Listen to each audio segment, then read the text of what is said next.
U.S. Education Reformation by Smart Team Inc. Sean Huck. Brooke Nani. And Cody Bowles. PISA is it's a program for international student assessment. It is created when there is a need for cross-national comparisons in education, and it assesses the knowledge of students in different domains, like skills applied in lifelike situations, and attitudes towards school, education, and studies are assessed as well. The target group is 15 years old, and exams as well as multiple choice questions are answered for comparison.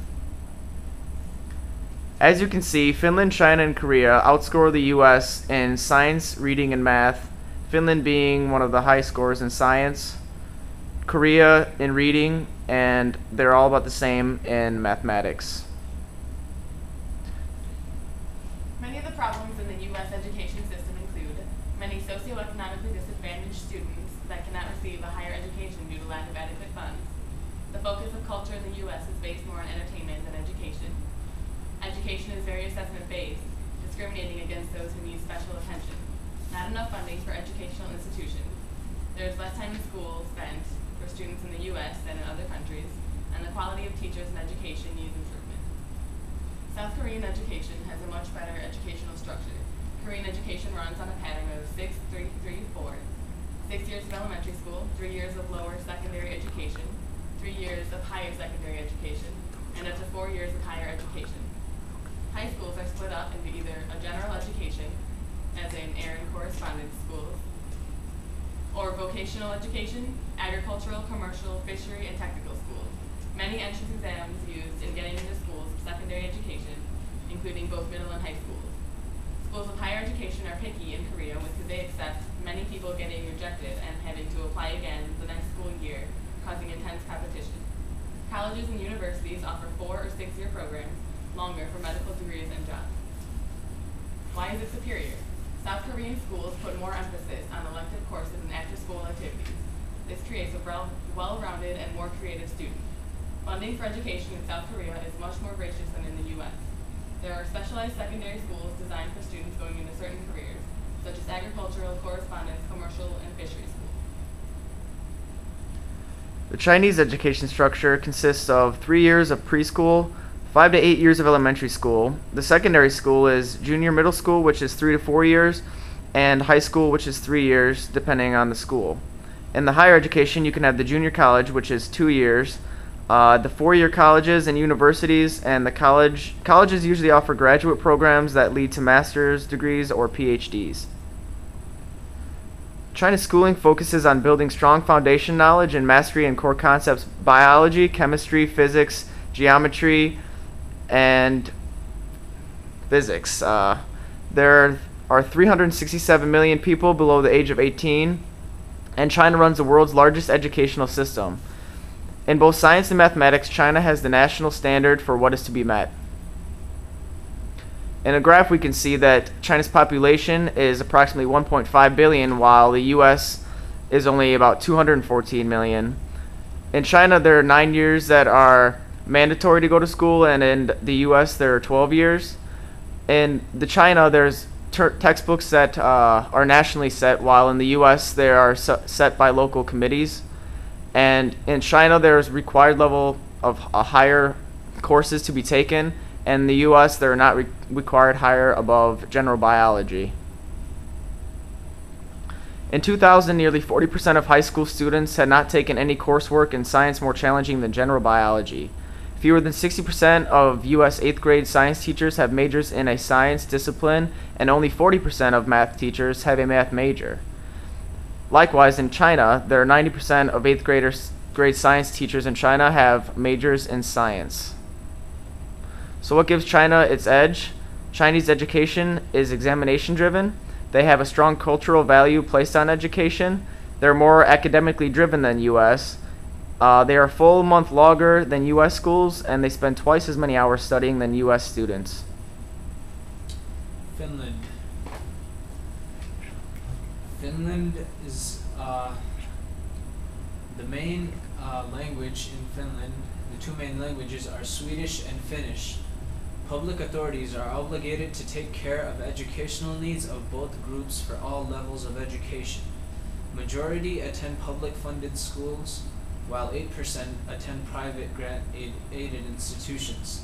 The school year is 190 days between mid-August and beginning of June, 5 days a week, with 19 to 30 lessons and 5 to 7 hours per day. There are no regulations on class sizes.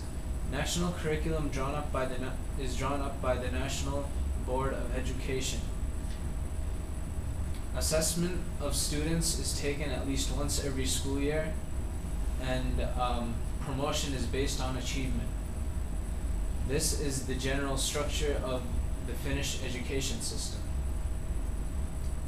As you can see, for the first 6 years, there's pre-primary education, and then there is the compulsory education from 7 to 16, with an additional year.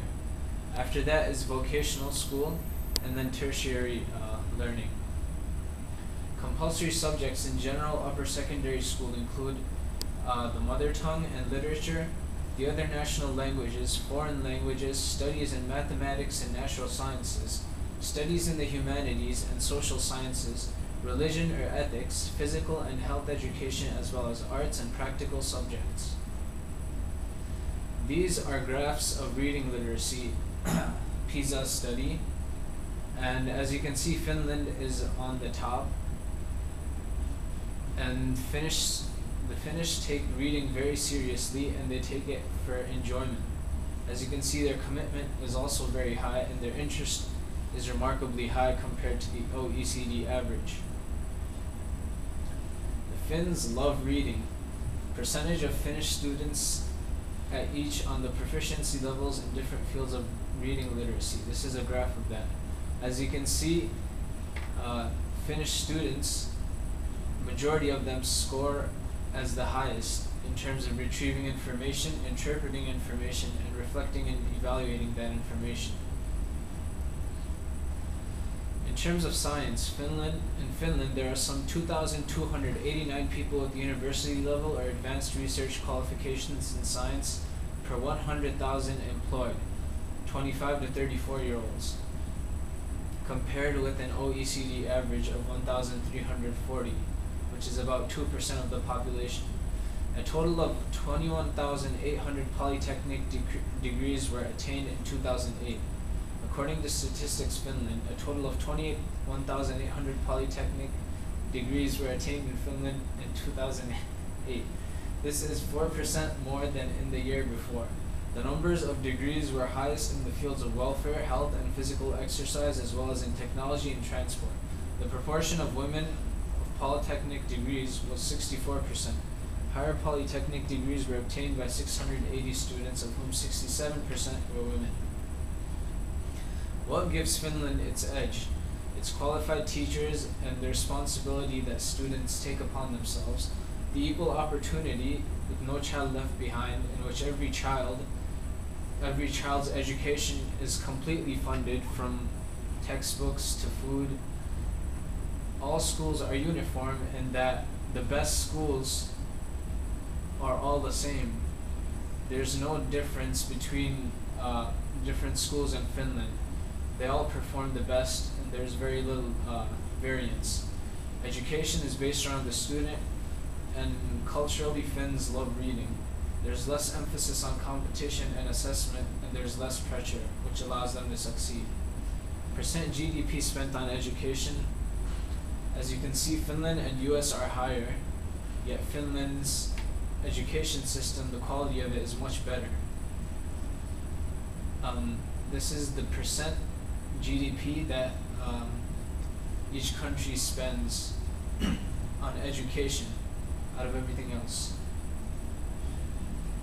We have the second highest compared to Finland. It could be that Finland is more efficient. According to Wall Street Journal, each school year the US spends an average of $8,700 per student, while in Finland they spend $7,500 per student. Finland's high-tax government provides roughly equal per-pupil funding, unlike the disparities between Beverly Hills public schools, for example, and schools in poorer districts.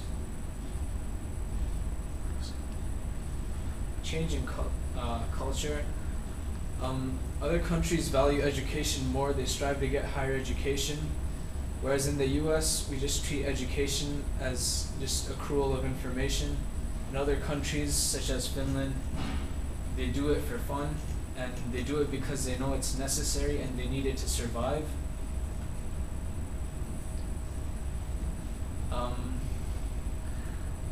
The solutions that we proposed to fix this problem in America is to have a national standard on textbooks, to make education free and equal, require higher quality teachers, and a shift in cultural towards education and higher aspirations.